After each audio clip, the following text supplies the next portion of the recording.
வணக்கம். இன்றைக்கி நம்ம பார்க்க போகிற வீடியோ சத்துள்ள ஆரோக்கியம் நிறைந்த ஒரு அடை தோசை தான் பார்க்க போகிறோம். நீங்கள் இவ்வளோ நாளாக நம்ம வீடியோவுக்கு சப்போர்ட் பண்ணுறதுக்கு ரொம்ப நன்றி. வாங்க இப்போ வீடியோவை பார்க்கலாம். அடை தோசைக்கு 1 கப்பு பாசிப்பயிறு, 1 கப்பு தட்டைப்பயிறு, 1 கப்பு சுண்டல் சேர்த்துக்கலாம், 1 கப்பு கடலைப்பருப்பு சேர்த்துருக்கேன். இதில் அரிசி சேர்க்காமல் இதை நைட்டு ஃபுல்லாக ஊற வச்சு எடுத்துக்கலாம். இப்போ நைட்டு ஊற வச்சு இவங்க நல்லா இந்தளவுக்கு ஊறிடுச்சு. இப்போ இதை நம்ம மிக்சி சாரில் சேர்த்து ஒரு பருப்பருக்கே அரைச்சி எடுத்துக்கலாம். ரொம்ப வலுவலுன்னு அரைக்கக்கூடாது. இதிலே உளுந்தம்பருப்பு கொஞ்சம், துவரம்பருப்பு கொஞ்சம் சேர்த்து போட்டு அரைச்சிங்கன்னா இன்னும் டேஸ்டியாக இருக்கும். நான் போடாமல் விட்டுட்டேன்.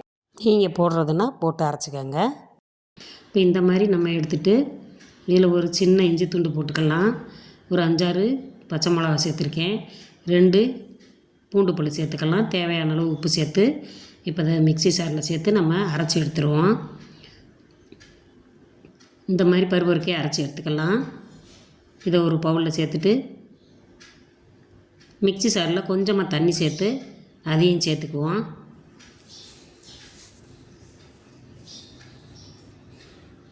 மாவு ரொம்ப தண்ணியாக இருக்கக்கூடாது, கெட்டியாகவும் இருக்கக்கூடாது. மாவு ரொம்ப புளிக்கணும்னு அவசியம் இல்லை. அரைச்சோடனே நம்ம ஊற்றிடலாம்.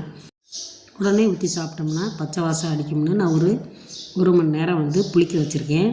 பாருங்கள், மாவு நல்லா புளிச்சு வந்திருக்கு. இப்போ வாங்க தாளிக்கிறதுக்கு தேவையானதை பார்த்துடலாம்.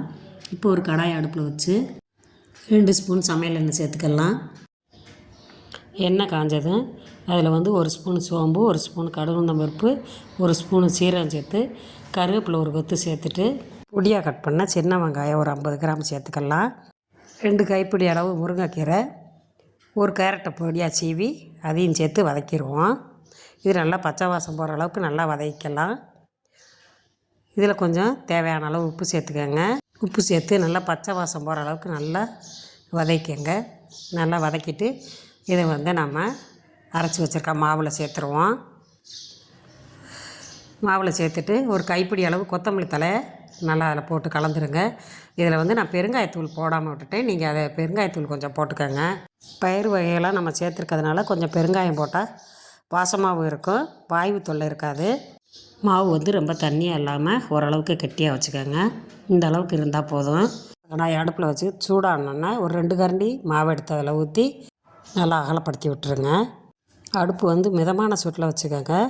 அரிசி போடாமல் அரைச்சிருக்கிறதுனால மாவு கொலகொலப்பு தன்மையாக இருக்கும். அதனால் வேகிறதுக்கு லேட்டாகும்.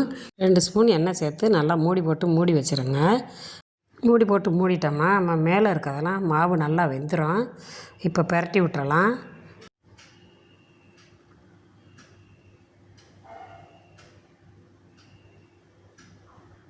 இப்போ பாருங்கள், மேலேயும் நல்லா வெந்துருச்சு, அடிப்பாகத்துலேயும் நல்லா மொறுமொறுப்பாக ஆயிடுச்சு. இதை மிதமான சூட்டில் இருந்தால் தான் இந்த மாதிரி எடுக்க முடியும். பாருங்கள், அடை தோசை நல்லா ரெடி ஆயிடுச்சு.